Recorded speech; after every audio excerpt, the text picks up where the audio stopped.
Hi everybody, it's me, Max Farrow, again here at DexIndicators.net. This is the Dex Support and Resistance Variable and Alerts. So let's get to setting up your variables on the Dex Support and Resistance indicator. Your first time setting up your indicator, of course, you want to save the information in your .set system, and I'll show you that here in just a second.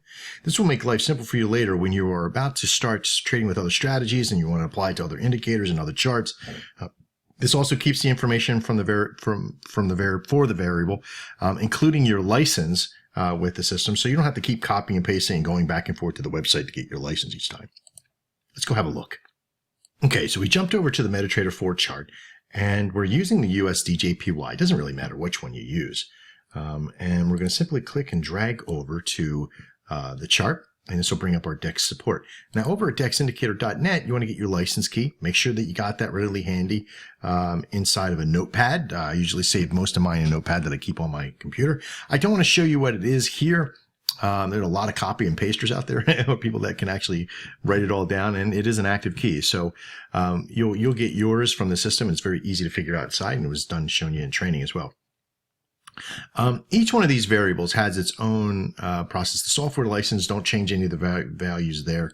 It will disconnect your license key if you change that. The intraday period, this is where we take the indicator information for intraday by the hour, of course, and have high and low support and resistance lines placed in from that process. And we do that over a particular time period. So this is a 5-day. Each one of these is considered in the day period. Okay. So we go back 5 days with intraday period for how many times the support and resistance has been touched by those. On a daily one, we go for back to 20 days. On a weekly, we go back 60 days. And on a monthly, we go back 180 days. I know, sounds kind of wild, right? Lots of information in there. So basically, you don't really need to change all this information. I mean, if you wanted to extend it out, yeah, you can change those variables. But remember, every time you change one of these, you should be testing out a demo to make sure that it's appropriate for your system or whatever strategy you're trading. The smoothing side of it and working with collapsible levels by range, don't worry about any of this stuff in here right now. Set it as it is out of the box. We just put that in there for advanced traders for later on and even for our own testing for later. The line settings, we set these at a line level of 2. Don't worry about trading or changing any of these either. Keep them here. Later on, once you get more advanced and you're testing other things out, then you can start changing this information around. Okay. Now, here's the fun part. It is completely changeable and custom to the color of the lines, depending on your background, depending on what your favorite colors are, that kind of stuff. But keep in mind, each one has its own. So if you change them all to the same color, you won't know if it's an intraday support or if it's a daily support or what have you. So I changed the most important ones. The default color for the strongest one that I always use is red. I could change because if I have a black background, red doesn't show up that great with black background, right? I like the red because I'm looking at the lines for a particular reason and I want to know that those are the ones that are for my support and resistance lines, okay? Now, the short-term stuff is set to gold. Again, the lines are all these are all straight lines as far as they're one color all the way through. The short-term ones are set in a dashed line. These are temporary support and resistance lines that show maybe they're only an hour, 2, 3, or 4 or 5 bars old. So keep that in mind as you utilize those processes. Okay. In the next parts here in just a second, I want to show you now that you have this set up, just before we get into alerts and all that stuff.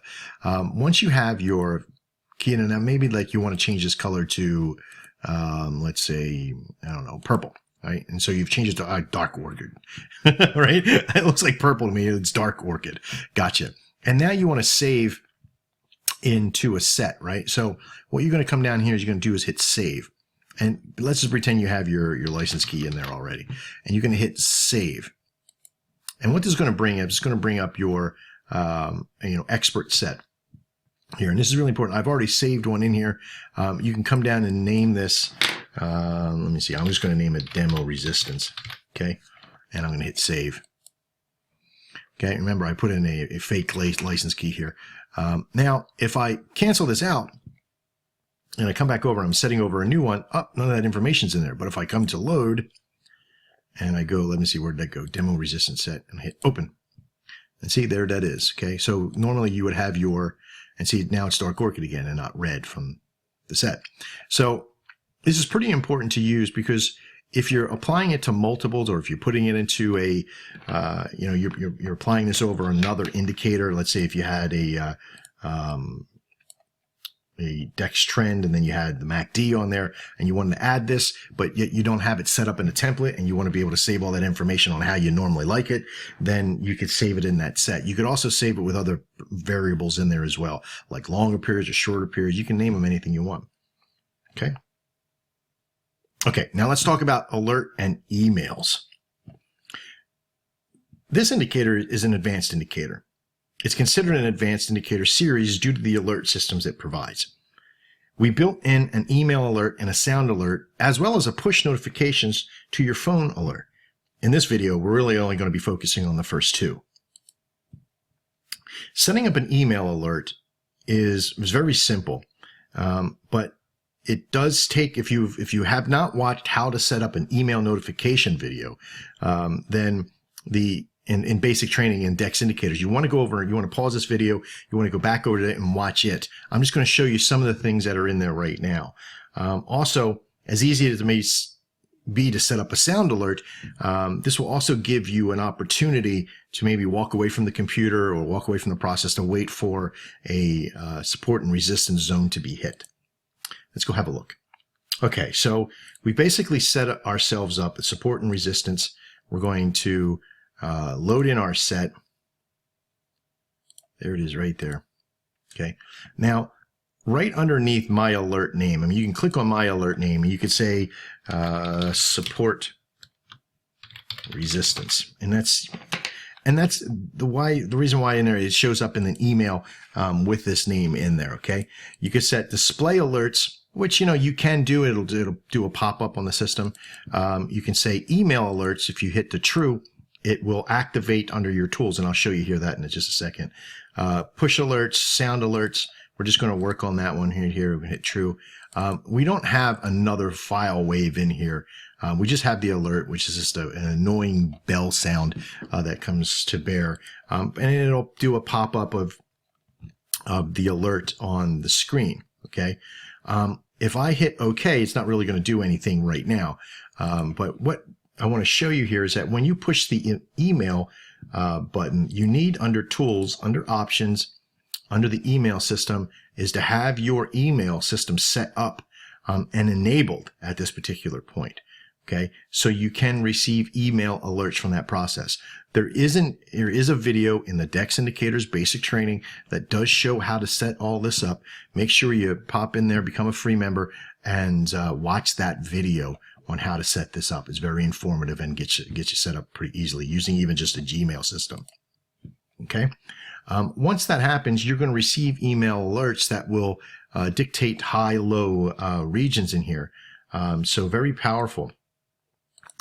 Within the series here, that once it comes to a certain area of resistance or support, it will give you a notification that there's a possible zone rejection, or what we call a piercing, that it goes through it.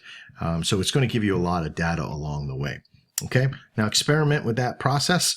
If you have any questions, we're here for you. I'm Max Farrell. This is DexIndicators.net. Thanks for watching and taking time out of your busy day. Look forward to seeing you inside, and trade well.